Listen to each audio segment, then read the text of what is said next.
quelle importance ma situation personnelle? Mais enfin, franchement, je suis un haut fonctionnaire, je suis révocable ad notam tous les mercredis. C'est quoi votre problème, quoi? Voilà. Très bien, elle vous a été posée et vous me donnerez acte que j'y ai répondu. Elle a été posée, vous me donnerez acte que j'y ai répondu. Où qu'on se tourne, on tombe sur des sociopathes et des pervers. Ils ont vraiment infiltré tous les niveaux décisionnaires de pouvoir, avec juste en dessous d'eux les lâches.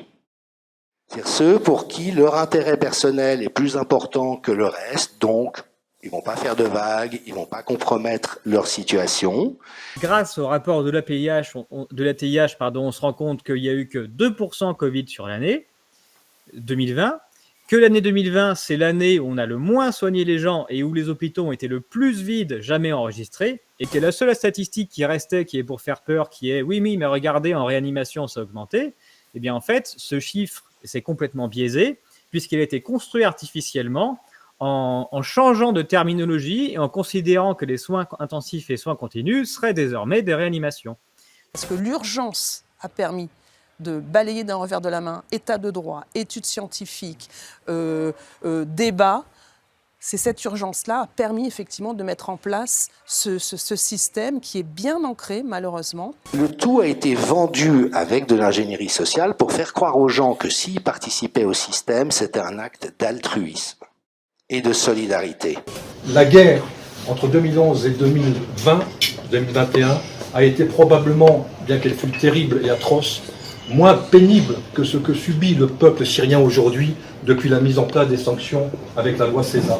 L'armée russe qui, comme le soulignent maintenant les analystes américains eux-mêmes, a tout son temps pour liquider l'armée ukrainienne dans le Donbass et pour après progresser vers l'ouest, Dniepro, Zaporozhye, Kharkov, Nikolaïev, Odessa. On met la Russie, je le disais, dans les bras de la Chine, de l'Inde, de l'Iran et d'autres pays qui sont en train de s'organiser.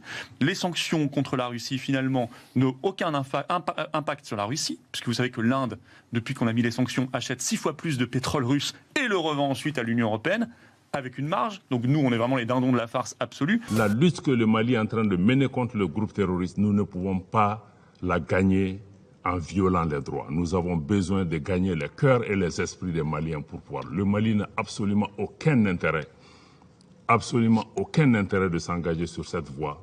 Et nous sommes conscients que cette voie peut se retourner contre nous. Quand même 5 chefs d'État africains qui se sont fait descendre parce qu'ils ne voulaient pas imposer les mesures restrictives.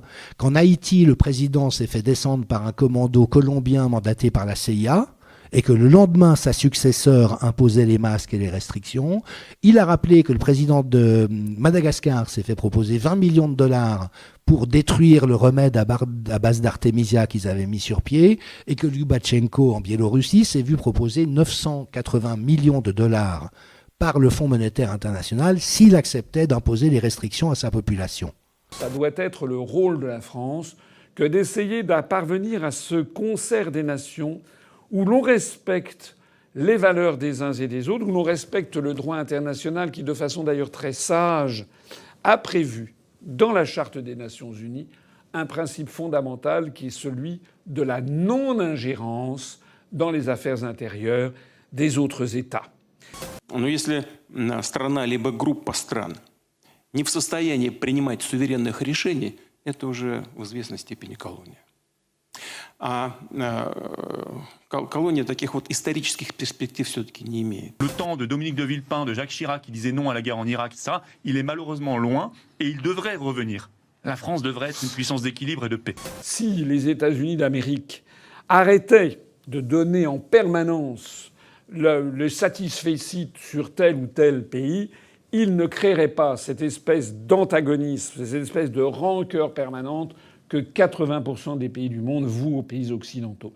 Et ça devrait être le rôle de la France. C'est ce qu'avait parfaitement compris Charles de Gaulle.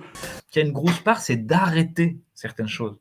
C'est même pas de se forcer à faire des trucs compliqués, c'est juste d'arrêter, de boycott, d'arrêter de consommer de la merde. On ne peut pas y aller frontalement, mais il faut qu'on sabote le truc de manière invisible, aux endroits où on en est, qu'on mette une infinité de grains de sable dans la machine, que c'est ça la bonne stratégie. Et donc, mon prochain projet, c'est de créer un site internet qui soit un ensemble de ressources de désobéissance civile et de sabotage, Parce qu'on n'est juste pas éduqué en la matière, on n'a jamais eu à faire ça. Et c'est une phrase d'Hippocrate aussi, c'est avant même de vouloir guérir quelqu'un, est-ce que tu es prêt à renoncer à ce qui te rend malade? Qu'est-ce que je voudrais transmettre à mes enfants? Est-ce que je voudrais leur léguer quelque chose de mon action de protection et de défense de cette humanité? Et qu'est-ce que nous devons à nos ancêtres également?